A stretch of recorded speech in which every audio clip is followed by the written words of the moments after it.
저는 개인적으로 대하 드라마를 굉장히 좋아합니다.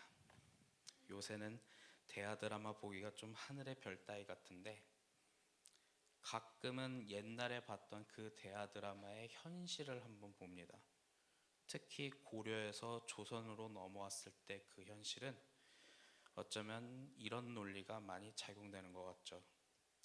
약육강식, 약자는 강자에 먹이고 약자는 강자에 희생당한다. 여러분들은 그런 현실을 볼 때 어떤 생각이 듭니까? 그 약육강식 사회 속에는 또한 선한 사람도 악한 사람도 구별하기 힘듭니다. 누군가는 그렇게 말하겠죠. 내가 지금 이 시간을 생존하기 위해 약자를 희생시켰다 라고 주장할지도 모릅니다. 제가 굳이 이 약육강식이란 이야기를 하는 이유는 오늘 우리가 읽었던 이 성경 말씀은 이집트의 파라오가 히브리의 어린아이들을 죽이라는 명령을 내립니다. 약육강식의 입장에서 보면 이집트의 파라오는 강자, 그리고 희생당하는 어린아이들은 특별히 약자. 이런 약육강식의 현실은 성경 속에서도 볼 수 있고요.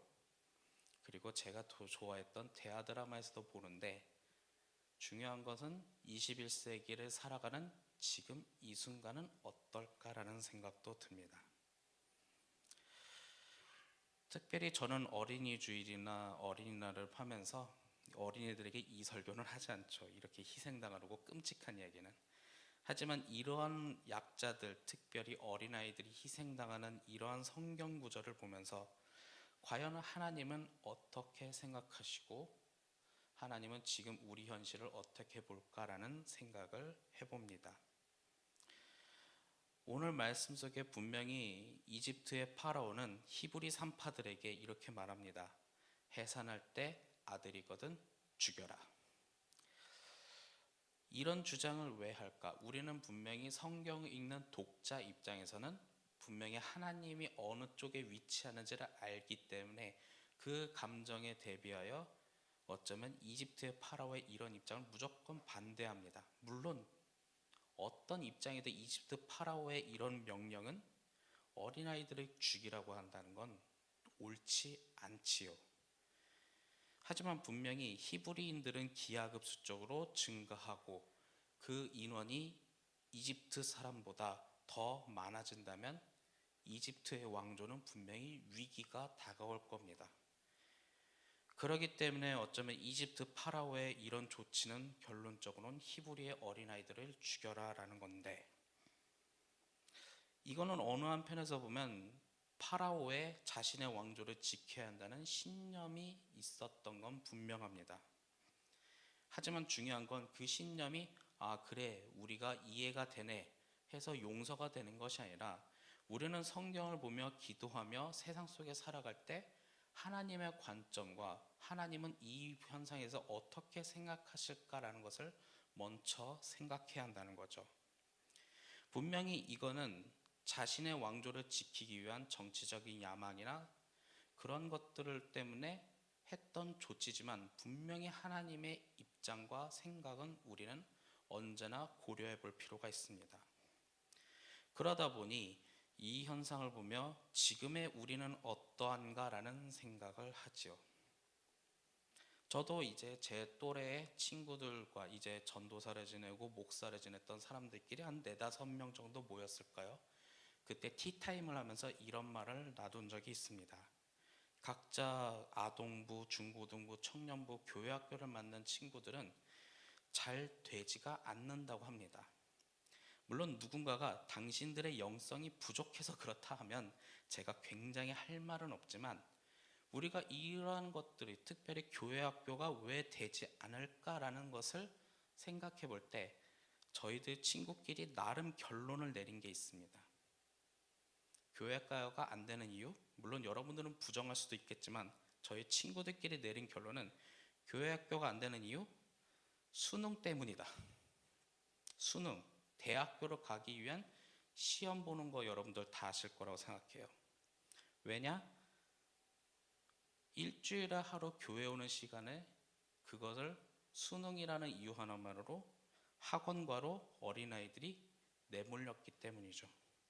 그러다 보니까 일주일에 하루 정도 오는 것도 저는 부족하다고 보는 입장인데, 그 시간마저 애들이 교회를 안 오고 학원가를 가죠. 그러다 보니까 학부모와 저도 통화한 적이 있죠. 교회를 안 옵니다. 누구누구가 교회를 안 왔네요. 무슨 일이 있나요? 아픈가요? 이렇게 묻더니 딱 한마디, 수능 볼 때까지는 못 가요. 네. 여러분들은 어떻게 생각하십니까? 근데 저는 그 일주일에 하루 정도 수능 때문에 학원가를 가는 것 때문에 교회를 안 온 것에 대해서 그 학생 스스로 판단했다면 어쩔 수 없지만, 우리는 한국 드라마에서 이런 대사를 많이 들어본 적이 있을 겁니다. 너는 내가 나왔으니 내가 시키는 대로 하고 내가 되고자 하는 길을 가야 돼. 즉, 미성년자였던 어린아이들에게, 학생들에게 자신의 주장보다도 내가 이런 꿈이 있어요 라고 보다, 아니야, 그런 거 나중에 돈 못 벌어, 보충 의사, 변호사, 판사 뭐 그런 쪽으로 되면서 공부를 강행했던 것들을 봅니다.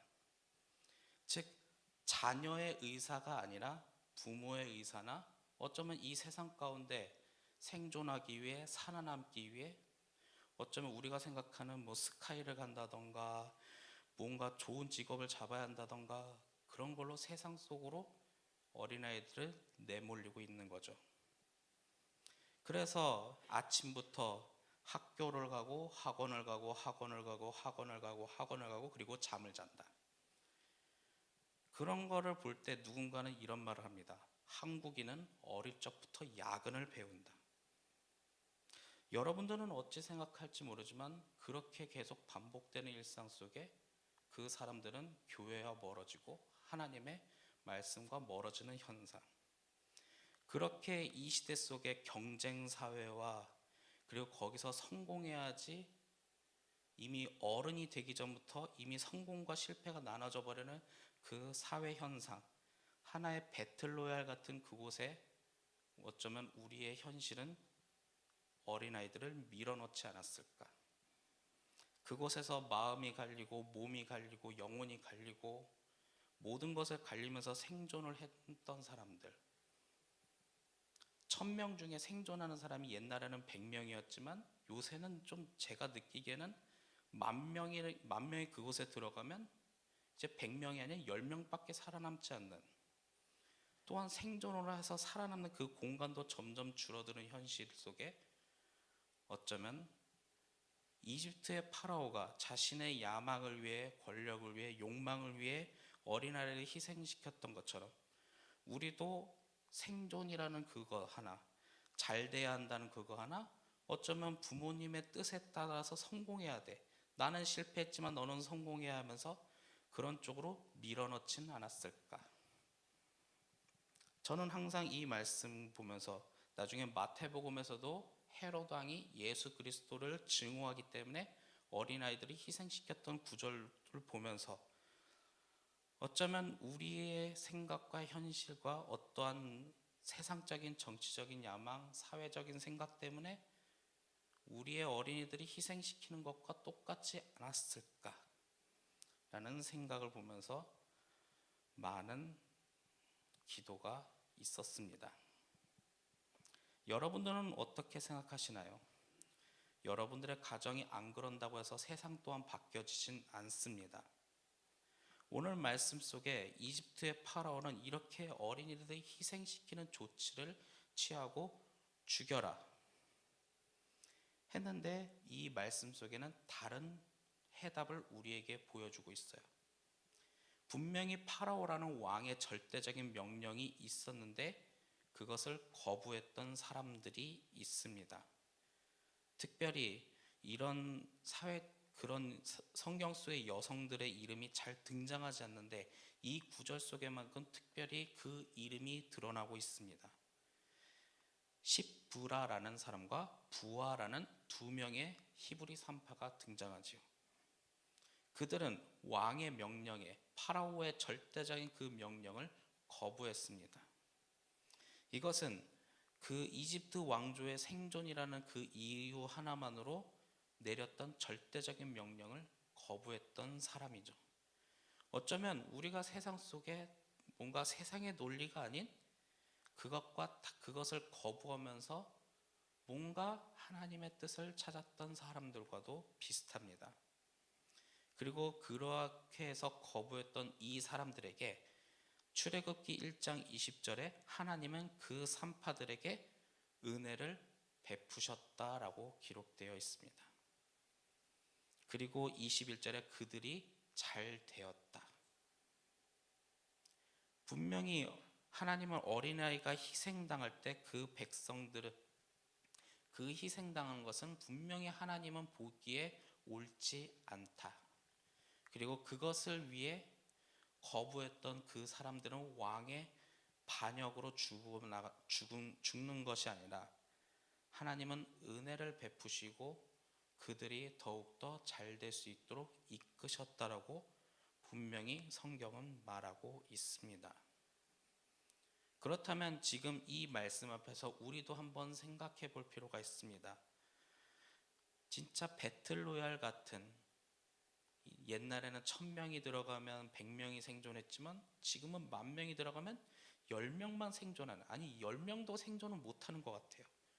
왜냐하면 우리의 기대치는 점점 늘어나만 가고 점점 더 이제 이전에 있었던 그 목표치에 이제 만족 못하고 더 위로 가기를 원하는, 그래서 이젠 옛날에는 제가 기억하기에는 IMF 시절 이전에는 우리가 대학을 졸업하고 고등학교를 졸업하고 대학을 졸업해도 회사에서 그나마 이 일터에서 살아남을 수 있게 교육도 시켜줬는데 어느 사이인가 이 교육을 회사에서 안 시켜주니 개인이 자격증을 따고 공부를 하고 어학연수를 가고 그러면서 늘어나게 되는 그에 대한 경제적인 비용은 개인이 부담하는 이러한 현실을 보면서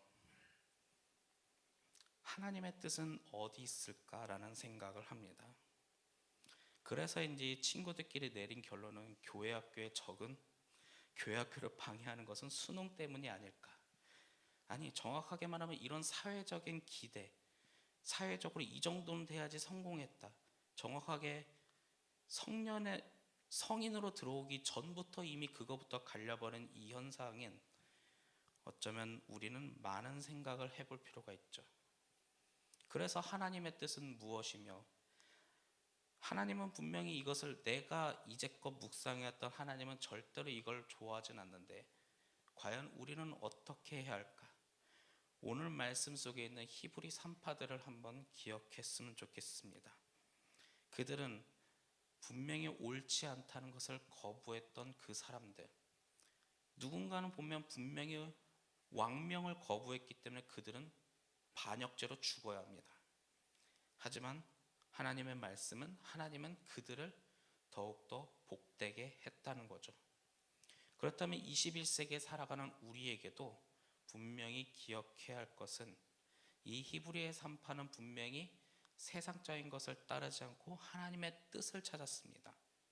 여기서 중요한 건 그냥 따르지 않는 것으로 끝나는 것이 아니라 하나님의 뜻을 찾았다는 거죠.